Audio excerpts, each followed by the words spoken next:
எனக்கு அப்போவே தெரியும், நான் சொன்னேன், நீ கேட்கல, ஏன் ஊழியத்துக்கு வந்த, நீ ஏன் இப்படி பண்ணுற? இல்லைங்க, நீங்கள் பேசுகிற ஒவ்வொன்றுமே இட் ஷுட் பி ப்ராஃபிட்டபிள். சொல்லுங்கள், பயனுள்ள ஒன்றாக இருக்கணும். நீ யார்கிட்ட பேசுங்க, சின்ன பிள்ளைகிட்டையோ பெரியவங்கிட்டையோ வயசானவங்கிட்ட பேசும்போது உங்கள் ஒவ்வொரு வார்த்தையும் பயனுள்ள ஒரு வார்த்தையாக இருக்கணும். ஆமீன். கரங்களை உயர்த்தி ஒரு ஆமீன் சொல்வீங்களா? அது மாத்திரமல்ல, நன்மை பயக்கக்கூடிய, அது அவங்களுக்கு ஒரு நன்மையை கொண்டு வரணும். இந்த அம்மாட்ட பேசினாங்க, நல்ல ஆலோசனை சொன்னாங்க. இன்னைக்கு பாருங்கள், எல்லாமே துர் ஆலோசனை தான் அதிகமாக இருக்குது. துர் ஆலோசனை அவங்க அதுவா இவன் பாருங்கள், நீங்கள் ஒரு தீர்மானம் பண்ணுறீங்க பார்த்தீங்களா, ஒரு திருமணமாக இருக்கலாம், ஏதோ ஒன்று இருக்கலாம். உங்கள் தீர்மானத்தை கவனிங்க, எல்லாரோடும் பகிர்ந்து கொள்ளக்கூடாது. தமிழ் புரியுதா? நீங்கள் வேறு, அவங்க வேறு. உங்கள் அபிஷேகம் வேறு, அவங்க அபிஷேகம் வேறு. உங்கள் பார்வை வேறு, அவங்க பார்வை வேறு. உங்களுடைய கண்ணோட்டம் வேறு, அவங்க கண்ணோட்டம் வேறு. அவங்க உலக பிரகாரமாக பார்ப்பாங்க.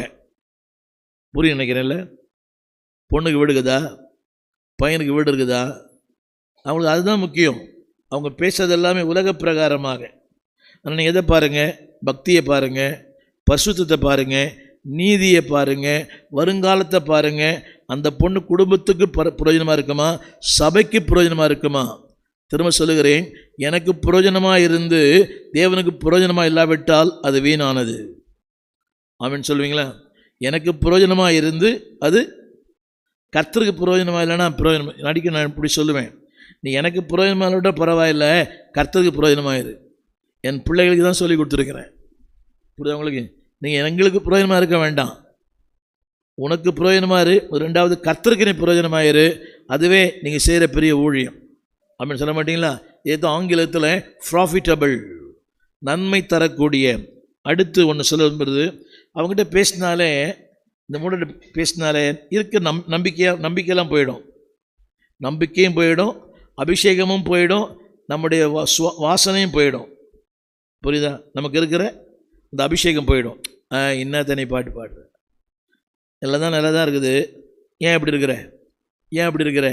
திரும்ப சொல்லுகிறேன், நம்முடைய வாழ்க்கையின் சம்பவங்களுக்கும் நம்முடைய வாழ்க்கையின் கேரக்டருக்கும் சில நேரங்களில் வித்தியாசமாக இருக்கும்.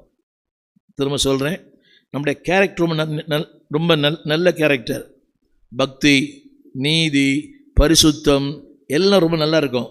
ஆனால் நம்மோடு சேர்றது எல்லாமே வித்தியாசமாக இருக்கும். பார்த்துக்கிறீங்களா? நன்மத்தையே செய்யாது, அவநம்பிக்கை ஏற்படுத்தும், நம்ம அபிஷேகத்தை குலைச்சிரும், நம்முடைய கிருபையை குலைச்சிரும், நம்மையே இடிச்சிரும். நீங்கள் நல்லவங்களாக இருக்கலாம், ஆனால் உங்களோட சேர்றவங்க வித்தியாசமாக இருப்பாங்க.